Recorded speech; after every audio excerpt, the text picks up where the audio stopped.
personal assistant contract. My name is Damon Brooks. If you ask me the stupidest thing I ever did in college, I'll answer right away. I signed a $50,000 contract to watch over a guy, not like a detective, not because of an affair, and definitely not because of anything illegal. I was hired to make sure he didn't disappear. Sounds strange? I thought so too. Until the day I met Rowan Walker. Spring of my junior year. Our university was in Massachusetts, a prestigious school with old red brick buildings, sprawling lawns, and no shortage of talented students. And me? Just an ordinary student. Decent grades. Ordinary family background. Ordinary looks too. If there was anything that stood out about me, it was probably my talent for earning money from every odd job imaginable. I'd walked dogs for cash, worked as a mystery shopper, been a free haircut model for salon trainees, even made $200 just for joining a sleep study. So when Professor Anderson called me into his office and made the strangest offer of my life, it didn't even seem that unusual to me yet. Damon. Yes. He placed a thick folder in front of me. I have a job for you. I'm listening. $52,000. I nearly dropped my coffee. What? 50,000. Am I selling drugs? The professor laughed. No. Industrial espionage? No. Blackmailing someone? Damon. Fine, just asking. He pushed the folder toward me. On top was a photo. A guy. Black hair. Deep blue eyes. A face so handsome it almost didn't look real. The kind of handsome that makes people look twice. His name is Rowan Walker. I looked at the photo, then at the professor, then back at the photo. What do I need to do? Stay close to him for a year. I went quiet. Sorry. Wasn't I clear enough? No. I mean, you just told me to stay close to a handsome stranger for a whole year. Correct. Why? The professor sighed. For the first time, I saw worry on his face. Because Rowan has a tendency to disappear. An hour later, I knew the whole story. Rowan Walker was the top student in the school. Genius-level IQ, an extremely wealthy family, a future that was practically already mapped out. But there was one problem. Every few months, Rowan would disappear. No warning, no note. No one could find him. Once he vanished for almost 2 weeks. When he came back, he simply went on with his life as if nothing had happened. No explanation. Nothing. And the scariest part was that no one knew where he went. Don't his parents care? I asked. Very much. Friends. Worried. Mental health checked? Already done. Results. Normal. I frowned. So why me? The professor looked at me. Because Rowan hates everyone. Great. But he doesn't hate you. I've never even met him. You have. I stopped. Huh. He pulled up a video on his phone. Footage from a month ago. A snowstorm. A guy standing in front of a broken vending machine. It was Rowan. And the person standing next to him was me. I kicked the machine. A can of soda dropped down. Rowan picked it up. I took a thank you tip. Then walked off. That was it. About 30 seconds total. I remember this. The professor nodded. Rowan remembers it too. I don't understand. He smiled. You're the only person who's ever talked to him without knowing who he was. 3 days later, I met Rowan for the first time. Officially. Not in front of a vending machine. Not by accident. Face to face. He was sitting in a private study room in the library. Afternoon light streamed through the glass windows. Dozens of books surrounded him. And Rowan was even better looking than in the photo, which felt deeply unfair. I just stepped in. He looked up. His gaze was cold, sharp, like he was assessing a package that had just been delivered. You're Damon. Not a question. I'm Damon. I don't need an assistant. I know. I don't need friends. I know that too. So why are you here? I pulled up a chair and sat down, opened a soda can, took a sip, then answered. They're paying me $50,000. For the first time, Rowan blinked. He seemed surprised I'd been so honest. I see. Good. I'll make you quit. I've worked with 3-year-olds before. I'm 21. Then you're slightly harder than a 3-year-old. The corner of Rowan's mouth twitched. Just barely. But I saw it. It was almost a smile. And for some reason, I felt like I just achieved something very few people ever managed. The next 3 days, Rowan ignored me completely. Wherever he went, I went. He studied. I studied. He ate. He went to the library. I went to the library. On the 4th day, Rowan suddenly set his book down. Doesn't this bother you? Yes. Then why keep following me? I like money. I could pay you double to disappear. I smiled. No. Why not? I'm starting to get curious. This time Rowan actually looked at me. A long look. A deep one.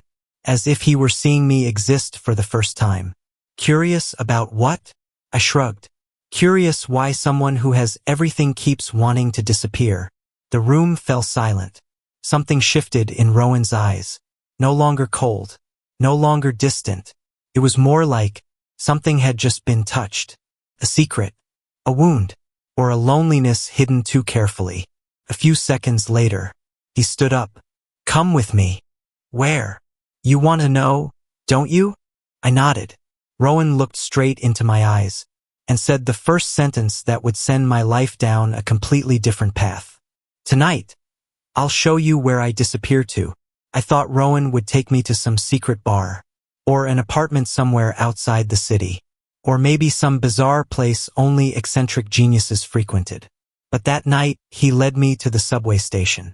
We stood among the crowd of commuters heading home. I looked at Rowan. He was wearing a plain black hoodie. No fancy car. No bodyguards. Nothing that suggested he was the heir to a wealthy family. Is the place you disappear to the subway station? Of course not. Then what are we doing? Going there. Where's there? Rowan didn't answer. I was starting to understand why so many people went crazy talking to him. An hour later, we got off the train in an old neighborhood on the outskirts of Boston. It wasn't a rough area, but it definitely wasn't the kind of place someone like Rowan usually turned up. Small shops lined the street, close together. Pale yellow streetlights, music drifting from the eateries, the smell of fresh bread in the air. Rowan walked with familiarity, as if this was the place he actually belonged. Eventually he stopped in front of an old bookstore. The wooden sign had faded with time. I looked around. This is your secret place? Yeah. A bookstore. Go on in. I opened the door. A small bell rang. Immediately, an elderly woman looked up from the counter. When she saw Rowan, she smiled. A very warm smile. You're here. Yes. And this is. Rowan glanced at me. Damon. I waved. The woman smiled gently. Finally, you brought a friend along. I noticed that word. Friend. Not assistant. Not minder. Friend.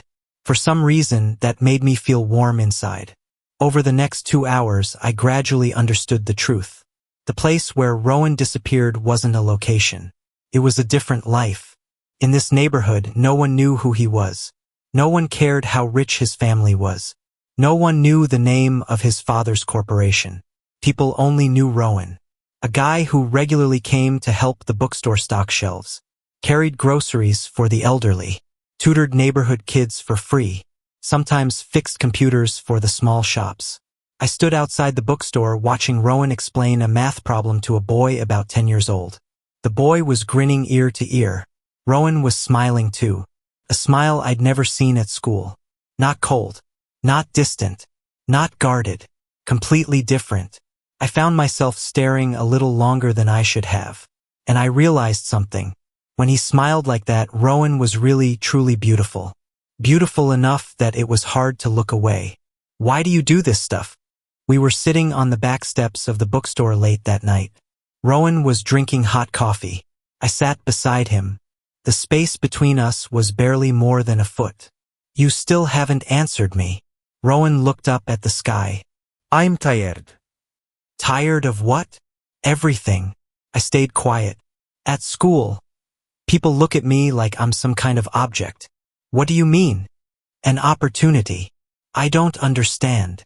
Some people want to be my friend because of my family. Some people want to partner with me for the money. Some want to build connections. Some want to prove they're better than me. Rowan's voice was perfectly calm, but that's exactly what made it feel so heavy to me. And here, no one needs anything from me. I think they like you. Yeah, they really seem to like you. A long silence stretched out. Then Rowan suddenly asked, "What about you?" What do you need from me?" I laughed. "Money. Anything else?" "That's all for now." For the first time, I saw Rowan laugh out loud. Not loud, but genuine. "You really are a strange one. I think that should be my line about you." After that night, things started to change. Not fast, but noticeably. Rowan stopped trying to drive me away. Sometimes he'd text first. Usually very short messages. "Group project. Come to the library. Hungry." That last one made me call immediately. "If you're hungry, go eat." "I don't know what to eat." "Not my problem. A good assistant should solve problems. I'm not a babysitter." $52. "I'll be there in 10 minutes. I heard a laugh on the other end of the line, and realized I'd just been manipulated. About a month later, Rowan and I had become the strangest pair on campus. Everyone noticed, because Rowan basically didn't associate with anyone, except me. One afternoon, we were sitting on the quad. I was reading some material. Rowan was on his laptop. Suddenly a girl walked over. Pretty, confident, clearly the kind of person used to standing out. Ruben. Are you free tonight?" No. I haven't even said why yet. Still not free. The girl bit her lip. She seemed used to getting her way with people. "I just wanted to invite you to dinner." No. "Why not?" Rowan looked up, then said, completely matter of fact, "Because I want to have dinner with Damon." I was drinking water at that exact moment, and immediately choked. The girl looked at me. I looked at the girl. The atmosphere became extremely awkward. After a few seconds of silence, she walked away. I turned to Rowan. "What was that?" "A rejection." "I know that. What else is there? You just dragged me into it." Sorry. His tone had absolutely no apology in it. I shook my head. "Did no one ever teach you manners?" No. I believe that. That afternoon, when we left the library, I had no idea something even stranger was waiting ahead. Because for the first time since I'd taken this job, I was about to meet Rowan's family. And that meeting would make me understand the real reason he always wanted to disappear from his own life. If I had to describe how it felt stepping into Rowan's house for the first time, I'd use one word: suffocating. That sounds strange, because the house was so massive it nearly resembled a luxury hotel. High ceilings, glass walls overlooking a sprawling garden. Furniture so expensive I was afraid I'd have to sell a kidney just to replace a spilled glass of water. But the moment I walked in, I felt something was off. Everything was too perfect. And that very perfection was what made the place feel like it lacked the breath of an actual home. "Damon." Rowan's voice pulled me out of my thoughts. Stop looking around like you're casing the place for a robbery. I'm assessing the property value. And the verdict? I can't afford to commit the crime." This time Rowan laughed. His laugh had been showing up more and more often since we'd gotten to know each other. And strangely, I'd started looking forward to it. Dinner that night took place in the large dining room. The table was so long I felt like I was at a shareholders' meeting. Rowan's father sat at the head of the table. Mr. Walker was the kind of person who made others instinctively straighten their posture in his presence. A sharp gaze, a calm voice, everything about him radiated control. Rowan's mother was equally refined, perfectly poised. Perfectly prupe. But somehow I couldn't sense any warmth between them and their son. The conversation mostly revolved around work. Projects, investments, markets, deals. After almost 20 minutes, I finally heard Rowan's father mention his son. "How are your grades this term?" "Fine." "Fine. Meaning what?" 3.97. Why not a 4.0? The table went silent. I looked up. Rowan stayed composed. But I noticed his hand tightening slightly around his fork. I got one question wrong. That shouldn't happen. I felt my throat tighten. Not because the comment was harsh, but because it was said so naturally. As if this were perfectly ordinary. As if a student scoring nearly a perfect grade still wasn't good enough. In that moment, I suddenly understood.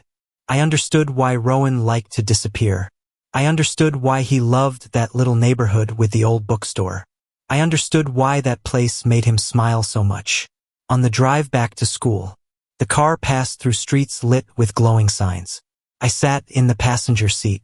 Rowan drove. We were both quiet for a long while. Finally, I spoke up. You okay? Fine. That answer doesn't count. Why not? Because you sound like a robot. The corner of Rowan's mouth lifted slightly. I'm used to it.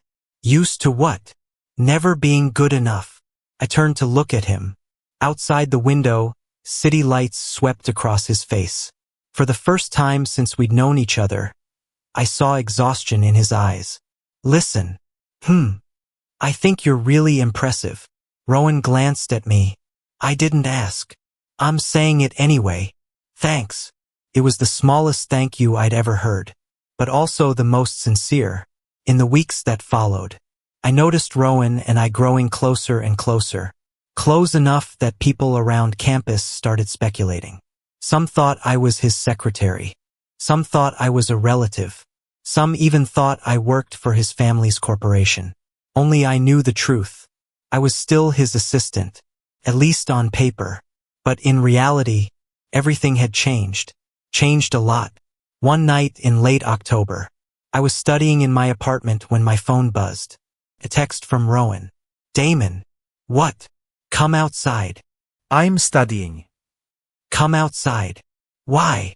Now. I checked the clock. 11:42 p.m. I hate you. I know. 20 minutes later, I was standing in front of the men's dorm.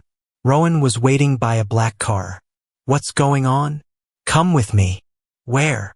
Just get in. I sighed. One day I'm going to get kidnapped. No. Why not? I won't allow it. I froze for a second. For some reason, that sentence made my heartbeat skip slightly. 40 minutes later, the car stopped on a hill overlooking the city. The night wind was cold, but the view ahead was breathtaking. Boston stretched out beneath us, thousands of lights twinkling like stars. Why'd you bring me here? Rowan sat down on the grass. I come here often. When you want to disappear? Yeah. I sat beside him. For the first time, the distance between us felt this close. Our shoulders nearly touching. Neither of us said anything. Only the wind made a sound. After a long while, Rowan suddenly asked, Damon. What if one day I really disappeared? I looked at him. What do you mean? Disappeared for good. I'd find you. Why? Because I'm getting paid. Rowan laughed. I'm serious. So am I. Just for the money? I almost gave a joking answer, but then I stopped, because somewhere along the way the real answer had changed. I looked straight into his eyes. No. The air went still. Rowan's gaze lingered on my face. Longer than usual. Much longer. I felt my heart beating harder. Not from the cold. Not from the altitude. But because of the way he was looking at me right then. A look that made me unconsciously hold my breath. Then Rowan turned away slightly. You're the first person to ever say that. I didn't know how to respond. Because for the first time I realized something dangerous. Very dangerous. I was starting to care about Rowan far more than an assistant should. And maybe he was too. But before I could fully understand my own feelings, someone else showed up. Someone who would completely change the relationship between Rowan and me. His ex. And the thing was, he still hadn't gotten over Rowan. If there was one thing about Rowan I never expected, it was that he'd once had a boyfriend. Not because Rowan wasn't attractive. Quite the opposite. I think anyone who looked at him could understand why so many people were drawn to him. It was because he was so private. so skilled at keeping everything to himself. So when Rowan's ex showed up right in the middle of campus on a Monday morning, I was completely unprepared. I was sitting on the library steps. Rowan sat beside me. We just finished a group presentation and were enjoying a rare stretch of time without a deadline chasing us. "What are you doing this weekend?" I asked. "Bookstore." "Figured." "You?" "Sleeping." "Boring." "I like boring." "No, you don't." "I really do." "You really don't." I laughed. Right then, a voice rang out from behind us. "Rowan." Instantly, I saw Rowan's shoulders tense. Not much, but enough to notice. I turned my head. A tall guy was standing a few feet away. Dark blonde hair, sharp features, striking looks, the kind of person who easily caught attention. But what caught my attention wasn't his appearance.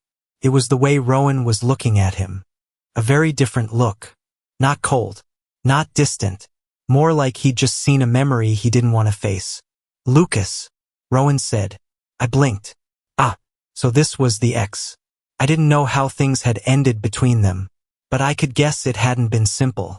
Because within a few short minutes, the atmosphere had grown so tense I wanted to disappear from the spot entirely.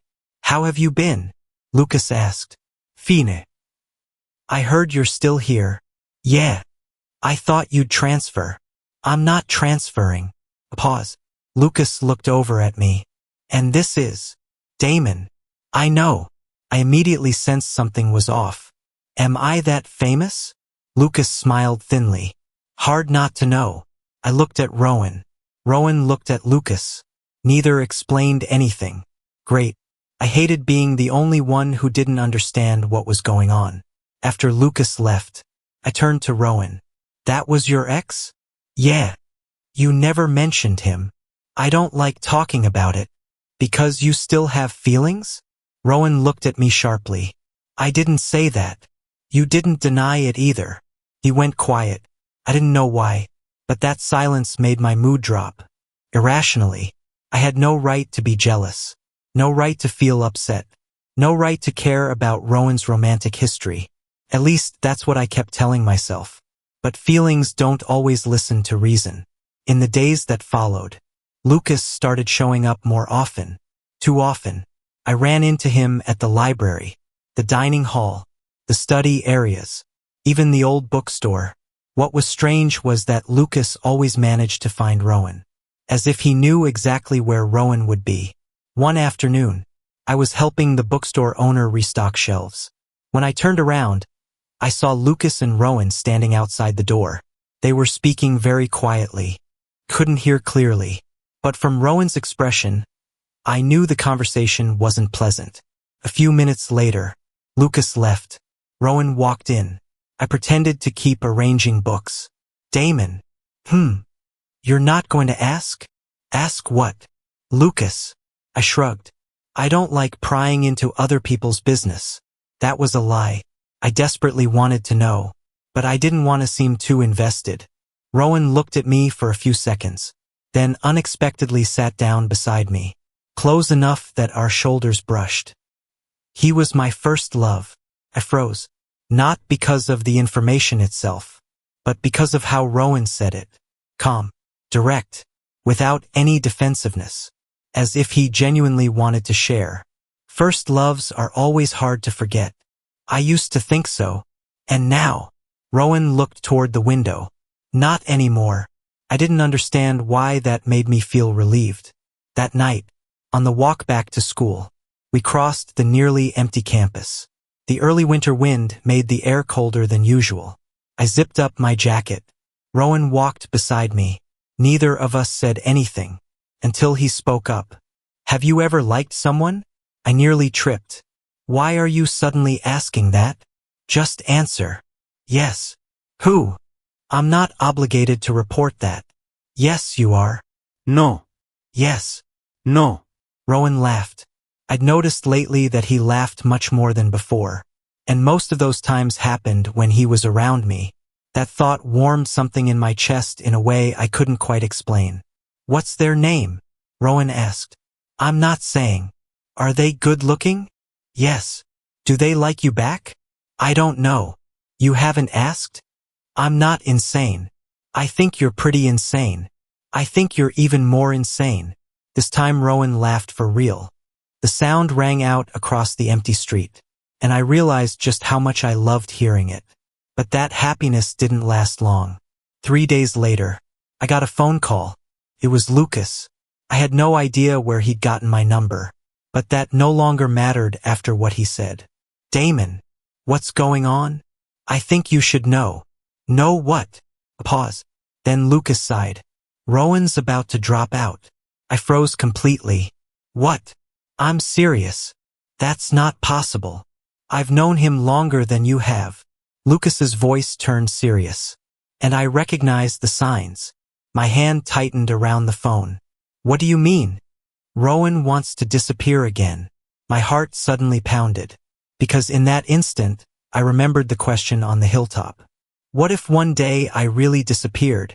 At the time I'd thought it was just an idle question, but maybe it had never been a joke at all. And for the first time since taking this job, I was truly afraid I might lose Rowan. Couldn't sleep that night. Lucas's words kept replaying in my head. Rowan's about to drop out. Rowan wants to disappear again. If this had been a few months earlier, I probably would have thought it wasn't my business. I was just someone who'd been hired, an assistant, an outsider. But now everything was different. I knew what kind of coffee Rowan liked, knew how much he hated morning alarms, knew he always bought extra pastries for the kids at the bookstore even though no one asked him to, knew that whenever his mood dropped, he'd drive to the hill overlooking the city. I knew so much, too much for someone who was supposedly just an assistant. And the thing that scared me most was realizing I didn't want to lose him. The next morning, I searched for Rowan all over campus. The library, classrooms, the dining hall. Nowhere. No reply to my texts. No answer on his phone. A growing sense of unease spread through me. By afternoon, I finally found him. On the familiar hill, the place where we used to sit together. Rowan was standing alone. The wind tousled his black hair. That solitary figure looked so lonely it made my chest ache. I walked up to him. Are you planning to disappear? Rowan didn't turn around. You talked to Lucas. Answer me. A few seconds passed. Yes. I felt my blood run cold. Stop joking around. I'm not joking. Why? Rowan laughed bitterly. A smile with no joy in it at all. I'm tired. That word again. Because it's true. For the first time, I saw exhaustion clearly written on his face. Not the kind of tired from studying. Not the kind from work. But a deep, bone-level exhaustion. Like someone who had been holding something up for far too long. I don't belong here, Rowan said quietly. I don't belong at this school. I don't belong in my family's corporation. I don't belong in the life everyone expects of me. I stood still, listening. There are days I wake up feeling like I'm living someone else's life.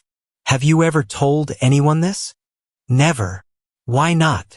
Because they'd try to fix me. I don't think you're broken. Rowan turned to look at me. That gaze left me speechless. Thank you. We sat down on the grass. For the first time in a long while, Rowan told me everything. About the pressure. About the expectations. About always having to be the perfect version of himself. I have a plan, he said. What plan? Take a year off. I went quiet. Honestly, I didn't know how to react. Part of me wanted to stop him. Another part thought maybe Rowan really needed this. What do you want to do for a year? I don't know. Where would you go? Don't know that either. I laughed helplessly. This is the worst plan I've ever heard. For the first time in the conversation, Rowan smiled. I know. Absolutely terrible. I know. I hate it. I know. I glared at him. Rowan laughed again. And in that moment, I realized something. What scared me wasn't the thought of Rowan leaving school. It was the thought of him leaving my life. That evening, we had dinner at a small burger place. Nothing fancy. Nothing elaborate. Just somewhere we often went. While waiting for our food, Rowan suddenly asked, what if I really left? I sighed. That question again. I want to know. I looked at him for a long time, then answered honestly, "I'd miss you." Rowan froze, completely froze. Those blue eyes stared at me without blinking, as if he'd just heard something deeply important. Finally, he asked softly, "That's all?" I swallowed. There was so much I wanted to say, but I didn't know where to start. So I chose the simplest way. "I think my life would be a lot sadder." The air between us suddenly went still. The noise of the people around us seemed to fade away. All that was left was Rowan's gaze, a gaze that made my heart race. From that day on, something began to shift, very slowly, but clearly. We started spending more time together, no longer because of the job, no longer because of the contract, simply because we wanted to. There were nights studying together until late, mornings grabbing breakfast together, weekends at the bookstore. There was even a time we drove 4 hours just to see the ocean before turning right back around. Neither of us called it dating, but sometimes I wondered, if it wasn't dating, then what was it? Until one evening in December, everything finally crossed a line. It snowed that day. Snow blanketed the whole campus white. Rowan and I had just left the library. It was freezing. We walked back toward the dorms. Suddenly Rowan stopped. "Damon. There's something I want to ask." "Yeah." He looked at me, very seriously, serious enough that my chest tightened. "Do you know why I don't mind you keeping watch over me?" I laughed. "Because I'm handsome." No. I'm smart. No. I'm funny. "Sometimes." "Then why?" Rowan took a deep breath, then said something I would remember for the rest of my life. "Because when I'm with you, I don't want to disappear anymore." The world seemed to stop. The snow kept falling. The wind kept blowing. But I couldn't hear anything beyond those words. My heart was pounding so hard it ached. And for the first time, I knew one thing for certain. I had fallen in love with Rowan. Truly loved him. No doubt about it anymore. But what I didn't know was whether Rowan loved me back. And the answer would come sooner than I expected.